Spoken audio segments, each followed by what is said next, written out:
തമിഴ്നാട്ടിലെ തിരുപ്പറക്കുന്ത്രം എന്ന് പറയുന്ന സ്ഥലത്ത് ഒരു മഹാന്റെ ഒരു മക്ബറയുണ്ട്.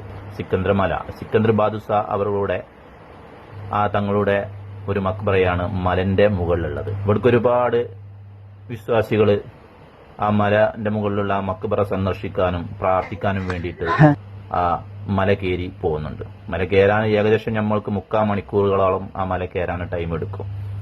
നമുക്കൊരുപാട് ബുദ്ധിമുട്ടുകളായിട്ട് അതിൽ കയറേണ്ടി വരും. നമ്മളെ കയറാൻ തന്നെ കുറച്ച് ബുദ്ധിമുട്ടാണ്. എളുപ്പം കയറുന്ന ആളുകളുണ്ട്, എന്നാലും കുറെ പടവ് കാര്യങ്ങളൊക്കെ ആ മലന്റെ മുകൾക്ക് കയറാനുള്ള സൗകര്യങ്ങൾ ആ മലമേ ഏർപ്പെടുത്തിയിട്ടുണ്ട്.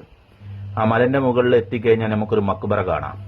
ആ മക്ബറന്റെ അകത്തേക്ക് കയറി കഴിഞ്ഞാൽ ഒരു പാറക്കെട്ടിന്റെ ഇടയിൽ ഒരു ഗുഹയെ കാണാം. ആ ഗുഹന്റെ അകത്താണ് മഹാൻ അന്ത്യവിശ്രമം കൊള്ളുന്നത്. ഒരുപാട് വിശ്വാസികളും അവിടെ വന്ന് പ്രാർത്ഥിക്കുന്നുണ്ട്. ഒരുപാട് ആളുകൾ കാണാത്ത ഒരു സംഭവമാണ് ഈ മക്ബറ എന്ന് ഇറങ്ങിക്കഴിഞ്ഞാൽ